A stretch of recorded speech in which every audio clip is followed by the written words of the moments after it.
دوستو یہ بات ہے اسلامی کیلنڈر کے 10ویں سال کی۔ مدینہ کی فضائیں پوری طرح سکون سے بھری تھیں۔ در و دیوار خاموشی سے کسی آنے والے پل کی گواہی دے رہے تھے۔ اسی وقت اللہ کے آخری نبی حضرت محمد صلی اللہ علیہ وآلہ وسلم نے ایک اعلان فرمایا، ایسا اعلان جس نے مدینہ کی فضاؤں میں روحانیت کی لہر دوڑا دی۔ آپ صلی اللہ علیہ وآلہ وسلم نے حج کا ارادہ فرمایا، اور یہ وہی حج تھا جو تاریخ میں ہجرت اور وداع کے نام سے ہمیشہ یاد کیا جائے گا، کیونکہ یہی آپ صلی اللہ علیہ وآلہ وسلم کا آخری حج تھا۔ نبی اکرم صلی اللہ علیہ وآلہ وسلم نے مدینہ منورہ سے روانہ ہونے کا ارادہ فرمایا۔ آپ نے بڑے اہتمام سے بالوں میں کنگھی کی، سر میں تیل لگایا اور ظہر کی نماز مسجد نبوی میں ادا فرمائی۔ پھر آپ نے اپنی محبوب اونٹنی قصوہ پر سوار ہو کر سفر کا آغاز فرمایا۔ قصوہ پر ایک سادہ سا کچاوا تھا جس کی قیمت صرف 4 درہم تھی، اور آپ صلی اللہ علیہ وسلم کے جسم مبارک پر ایک عام سی چادر تھی۔ کیا سادگی تھی، کیا عکسہ! آپ نے آج ہی کے دن احرام باندھا تو آسمانوں کے دروازے کھول گئے۔ آپ نے ہاتھ اٹھایا اور ایک ایسی دعا فرمائی جو دل کے تاروں کو چھو جاتی ہے، اے اللہ اس حج کو میرے لیے مقبول بنا دے، ایسا حج جس میں نہ دکھاوا ہو، نہ ریاکاری اور نہ ہی کوئی فریب۔ اس سفر میں آپ کے ساتھ تھیں وہ عظیم خاتون جو امہات المومنین کہلاتی ہیں، یعنی مومنوں کی مائیں۔ وہ 9 بیبیاں اونٹوں پر موجود کجاووں پر سوار تھیں۔ قافلہ روانہ ہوا، ایمان سے لبریز دل اور آنکھوں میں اللہ کے گھر کا تصور اور زبان پر لبیک اللہم لبیک کی گونج۔ راستے میں عصر کی نماز ادا کی، یہیں سے احرام کی نیت کی گئی اور لبیک کی صدائیں فضا میں بلند ہوئیں۔ روایت میں آتا ہے کہ حضرت جبرائیل علیہ السلام تشریف لائے اور عرض کیا، یا رسول اللہ آپ نے صحابہ کو تلبیہ بلند آواز میں پڑھنے کا حکم دے، کیونکہ یہی حج کا نعرہ ہے۔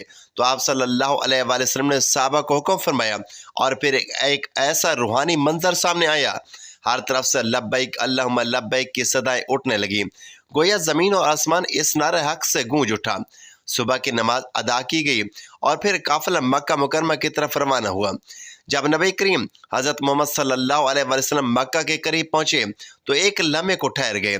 آپ کا دل بیت اللہ کی زیارت کے شوق میں بے تاب تھا۔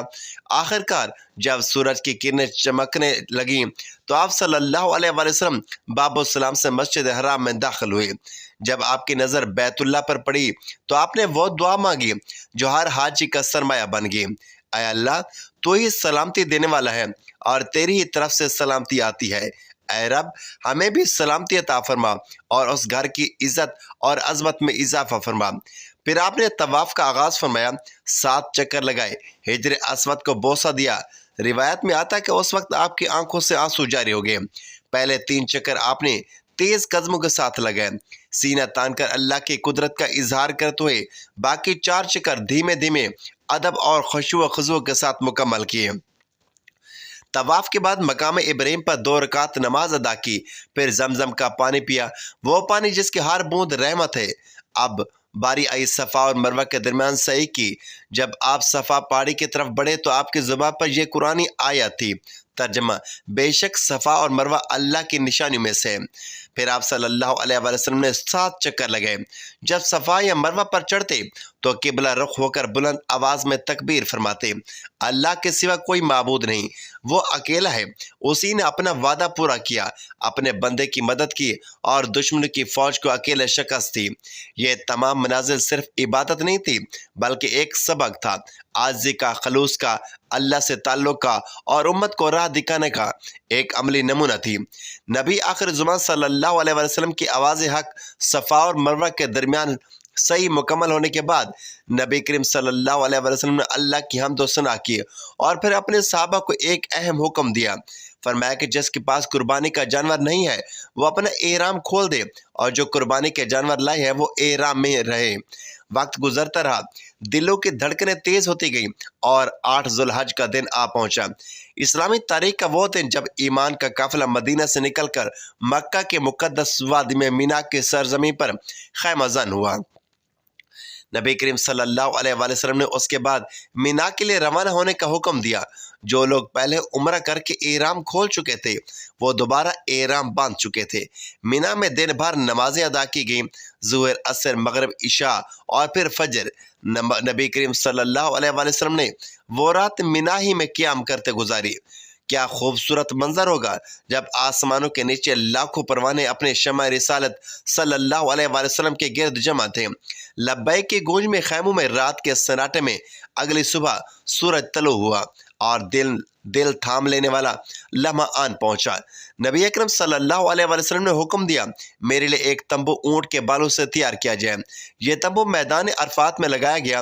دن چڑھتے چڑھتے جب سورج آدھے آسمان پر آ چکا، آپ صلی اللہ علیہ وآلہ وسلم نے اپنی اونٹی قصوہ کو بلایا اور اونٹی پر سوار ہو کر آپ صلی اللہ علیہ وآلہ وسلم اس وسیع و عریض میدان میں داخل ہوئے جہاں صحابہ کی نگاہیں شوق سے آپ کی طرف تھیں۔ پھر وہ لمحہ آیا، تاریخ کا سب سے اثردار، سب سے سچا اور سب سے جامع خطبہ جو ایک نبی نے انسانیت کو دیا۔ لوگوں میری بات غور سے سنو، شاید آج کے بعد میں اس مقام پر تم سے نہ مل سکوں۔ یہ جملہ صحابہ کے دل چیر گیا، نگاہیں نم ہو گئیں، دل لرز اٹھے۔ تمہارا خون، تمہارا مال ایک دوسرے پر ویسے ہی حرام ہے جیسے آج کا دن۔ یہ مہینہ اور یہ مقام حرمت والا ہے۔ یاد رکھو، تم سب کو ایک دن اپنے رب کے سامنے پیش ہونا ہے اور وہ تمہارے ہر عمل کا حساب لے گا۔ کیا عظیم پیغام، ایک انصاف تھا، یہ کیا محبت اور بھائی چارے کا اعلان تھا۔ آپ صلی اللہ علیہ وآلہ وسلم نے فرمایا، جس کے پاس کسی کی امانت ہو وہ اسے لوٹا دے۔ ہر قسم کا سود آج سے ختم کیا جا رہا ہے اور سب سے پہلے میں اپنے چچا عباس بن عبد المطلب کا سود معاف کرتا ہوں۔ پھر ظلم کے خلاف اعلان کرتے ہوئے فرمایا، جاہلیت کے زمانے کے تمام انتقامی قتل ختم کر دیے گئے۔ سب سے پہلے میں ربیعہ بن حارث کے بیٹے کے قتل کو معاف کرتا ہوں۔ آپ صلی اللہ علیہ وآلہ وسلم نے لوگوں کو شیطان سے ہوشیار رہنے کا حکم دیا۔ شیطان اس بات سے مایوس ہو چکا ہے کہ اب کبھی اس سرزمین میں اس کی پوجا کی جائے گی، لیکن اگر تم اس کی اطاعت کرو گے تو وہ ان چھوٹے گناہوں پر بھی راضی ہو جائے گا جنہیں تم معمولی سمجھتے ہو۔ اس لیے دین کے معاملے میں اس سے ہمیشہ ہوشیار رہو۔ پھر عورتوں کے حقوق پر بات کی، وہ بات جو اس دور میں ایک بے مثال انقلاب تھی۔ تمہارا اپنی بیوی پر حق ہے اور ان کا بھی تم پر حق ہے۔ ان کے ساتھ حسن سلوک سے پیش آؤ۔ انہیں اللہ کے نام پر اپنے نکاح میں لیا ہے، ان کے ساتھ نرمی سے پیش آؤ، وہ تمہارے پاس قیدیوں کی مانند ہے۔ پھر وہ جملے جو آج بھی امت مسلمہ کے لیے مشعل راہ ہیں، میں تمہارے درمیان ایک چیز چھوڑ کر جا رہا ہوں، اگر اسے مضبوطی سے تھامے رکھو گے تو کبھی گمراہ نہ ہوگے، اللہ کی کتاب اور میری سنت۔ اور آخرت میں وہ اعلان جو ہر کلمہ گو کے دل کو اس کے بھائی سے جوڑتا ہے۔ ہر مسلمان دوسرے مسلمان کا بھائی ہے، تم سب برابر ہو۔ کسی عربی کو اجمی پر اور کسی اجمی کو عربی پر کوئی فضیلت حاصل نہیں سوائے تقویٰ کے۔ آپ صلی اللہ علیہ وآلہ وسلم نے لوگوں سے پوچھا، کیا میں نے اللہ کا پیغام تم تک پہنچا دیا؟ ہر طرف سے آواز آئی، جی ہاں یا رسول اللہ۔ تو آپ صلی اللہ علیہ وآلہ وسلم نے آسمان کی طرف ہاتھ اٹھائے اور فرمایا، اے اللہ تو گواہ رہنا، میں نے تیرا پیغام پہنچا دیا۔ جب عرفات کے میدان میں نبی کریم صلی اللہ علیہ وآلہ وسلم نے وہ جوش سے بھرپور، حکمت سے لبریز اور دل کو جوڑنے والا خطبہ مکمل کیا تو آپ نے اپنا چہرہ آسمان کی طرف اٹھایا، اپنی موت کے اور سچائی کے ساتھ 3 بار فرمایا، اے اللہ تو گواہ رہے، اے اللہ تو گواہ رہے، اے اللہ تو گواہ رہے۔ کیا ہی روح پرور منظر ہوگا، لاکھوں لوگوں کی بھیڑ لیکن مکمل خاموشی، صرف ایک صدا گونج رہی تھی، اللہ کے نبی صلی اللہ علیہ وآلہ وسلم کی آواز جو فضاؤں کو چیرتے ہوئے عرش تک پہنچ رہی تھی۔ پھر آپ صلی اللہ علیہ وآلہ وسلم نے حضرت بلال کو آذان دینے کا حکم دیا۔ آذان کی صدائیں عرفات کی وادی میں گونج اٹھی جیسے فرشتے بھی اس لہجے سے ہم آواز ہو گئے ہوں۔ اس کے بعد ظہر اور عصر کی نمازیں ایک ساتھ ادا کی گئی۔ 2 اذانیں نہیں دی گئی بلکہ ایک اذان کے بعد 2 الگ الگ تکبیریں ہوئیں۔ اس عمل بھی امت کے لیے ایک سبق تھا، اتحاد ایک تھا، سہولت، آسان طریقہ اور یکجہتی۔ پھر ایک قافلہ نبی کریم صلی اللہ علیہ وآلہ وسلم کے پاس آیا، چہرے پریشان، دل سوالوں سے بھرے ہوئے کہنے لگے، یا رسول اللہ حج کیسے کیا جاتا ہے؟ آپ صلی اللہ علیہ وآلہ وسلم نے بہت نرمی اور محبت سے جواب دیا، الحج عرفہ، حج کا اصل مقصد عرفات میں ٹھہرنا ہے، جو یہاں ٹھہر گیا اس کا حج مکمل ہو گیا۔ آپ صلی اللہ علیہ وآلہ وسلم نے فرمایا کہ پورا میدان عرفات وقوف کی جگہ ہے۔ پھر جب سورج ڈھلنے لگا تو آپ صلی اللہ علیہ وآلہ وسلم نے مزدلفہ کی طرف سفر شروع کیا۔ آپ کے ساتھ اس سفر میں حضرت اسامہ بن زید رضی اللہ تعالیٰ عنہ تھے، جنہیں آپ نے اپنی اونٹنی کے پیچھے سوار کیا۔ راستے میں آپ صلی اللہ علیہ وسلم بار بار لوگوں کو نرمی اور احتیاط سے چلنے کی تعلیم دیتے، جیسے ایک رحم دل باپ اپنے بچوں کو تربیت دے رہا ہو۔ نرمی اختیار کرو، کوئی زخمی نہ ہو جائے، کوئی تکلیف میں نہ پڑے۔ جب آپ صلی اللہ علیہ وسلم مزدلفہ پہنچے تو وہاں مغرب اور عشاء کی نماز عشاء کے وقت میں ادا کی گئیں۔ پھر آپ نے وہاں رات بتائی۔ زمین پر سادگی سے اور عبادت کے ساتھ آپ صلی اللہ علیہ وآلہ وسلم نے عورتوں، بچوں اور کمزوروں کو اجازت دی کہ آدھی رات کے بعد مینا کی طرف روانہ ہو جائیں، تاکہ رمی یعنی شیطان کو کنکریاں مارتے وقت کی بھیڑ اور رش سے بچ سکیں۔ فجر کے وقت روشنی سے پہلے حضور صلی اللہ علیہ وآلہ وسلم نے مزدلفہ میں نماز ادا کی، پھر سورج نکلنے سے پہلے مینا کی طرف روانہ ہو گئے۔ مینا پہنچ کر آپ صلی اللہ علیہ وآلہ وسلم جمرہ عقبہ یعنی بڑے شیطان کے پاس گئے اور وہاں 7 کنکریاں ماری۔ ہر کنکری کے ساتھ آپ نے بلند آواز میں فرمایا، اللہ اکبر۔ آپ اونٹنی پر سوار تھے۔ حضرت بلال رضی اللہ تعالیٰ عنہ لگام تھامے ہوئے تھے اور حضرت اسامہ رضی اللہ تعالیٰ عنہ کپڑے سے آپ کو سایہ کیے ہوئے تھے۔ یہ منظر کسی شاہی جلوس کا نہیں تھا، بلکہ عبادت اور بندگی کا سب سے اعلیٰ نمونہ تھا۔ پھر مینا کے مقدس فضاؤں میں حضور صلی اللہ علیہ وآلہ وسلم نے ایک اور خطبہ عطا فرمایا۔ آواز میں درد تھا، لہجے میں رحمت تھی اور جملوں میں امت کے لیے آخری وصیت چھپی ہوئی تھی۔ اے لوگو سنو، تمہارا خون، تمہارا مال، تمہاری عزت ایک دوسرے پر ویسے ہی حرام ہے جیسے آج کا دن، یہ مہینہ، یہ شہر مقدس ہے۔ آپ نے یہ الفاظ کئی بار دہرائے تاکہ یہ بات لوگوں کے دلوں میں اتر جائے۔ پھر فرمایا، کیا میں نے تم تک اللہ کا پیغام پہنچا دیا؟ لوگوں نے ایک آواز میں کہا، جی ہاں یا رسول اللہ، آپ نے حق ادا کر دیا۔ آپ صلی اللہ علیہ وآلہ وسلم نے فرمایا، آپ جو یہاں موجود ہے وہ ان تک یہ بات پہنچا دے جو یہاں پر موجود نہیں ہیں۔ پھر آپ نے ایک دردناک جملہ فرمایا، میرے بعد کفر کے اندھیروں میں واپس نہ لوٹ جانا، ایک دوسرے کی گردنیں مارنے لگو۔ اور آخر میں فرمایا، لوگوں مجھ سے حج کے ارکان سیکھ لو، کیونکہ ہو سکتا ہے کہ آج کے بعد میں تمہارے درمیان نہ رہوں۔ دل کی دھڑکنیں تھم گئیں، وقت ٹھہر سا گیا۔ صحابہ کے دل رو رہے تھے، آنکھوں سے آنسو جاری تھے، کیونکہ وہ سمجھ چکے تھے اب جدائی کا وقت قریب ہے۔ اور واقعی ایسا ہی ہوا۔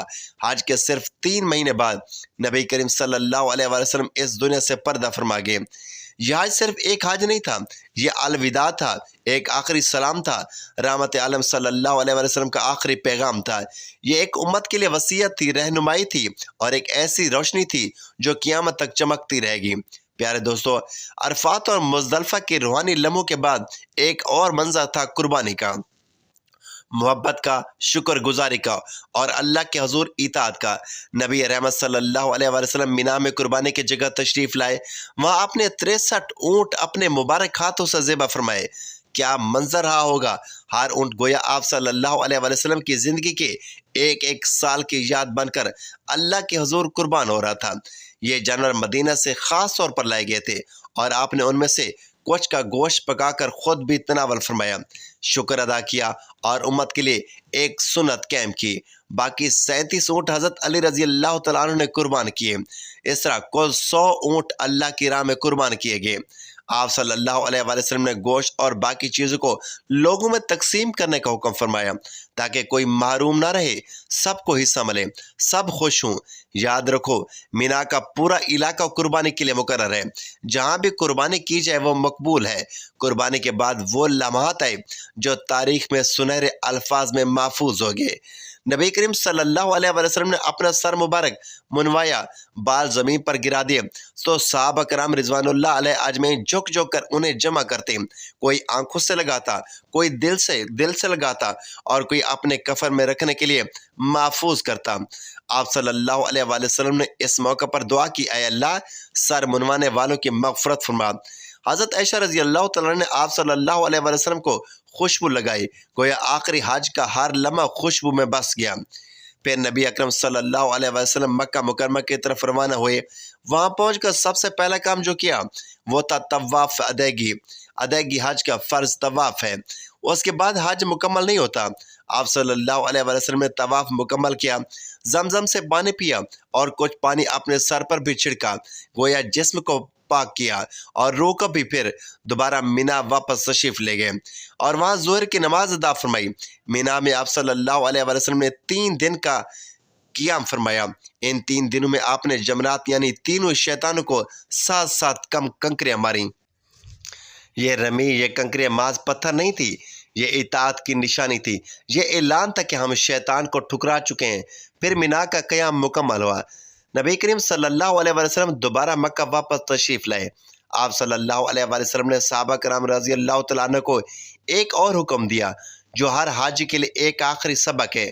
لوگوں، اپنے وطن لوٹنے سے پہلے بیت اللہ کا طواف کر لو۔ یہ طواف وداع کہلاتا ہے۔ الوداعی طواف وہ لمحہ ہے جب دل بیت اللہ سے جدا ہونے کو تیار نہیں ہوتا، آنکھیں بار بار مڑ کر دیکھتی ہیں اور لبوں پر صرف ایک ہی دعا ہوتی ہے، اے اللہ ہمیں پھر بلانا۔ پیارے دوستو، یہ تھا نبی آخر الزمان صلی اللہ علیہ وسلم کا پہلا اور آخری حج، حجۃ الوداع، ایک ایسا حج جس میں ہر قدم سنت بن گیا۔ اللہ تعالیٰ سے دعا ہے کہ وہ مجھے اور آپ کو اور ہمارے تمام اس ویڈیو کے دیکھنے والوں کو بار بار حج بیت اللہ نصیب فرمائے، آمین یا رب العالمین۔ پیارے دوستو، اگر آپ کو میری یہ ویڈیو پسند ہے تو ویڈیو کو لائک، شیئر اور سبسکرائب ضرور کیجیے اور کمنٹ باکس میں اپنی رائے کا اظہار ضرور کریں۔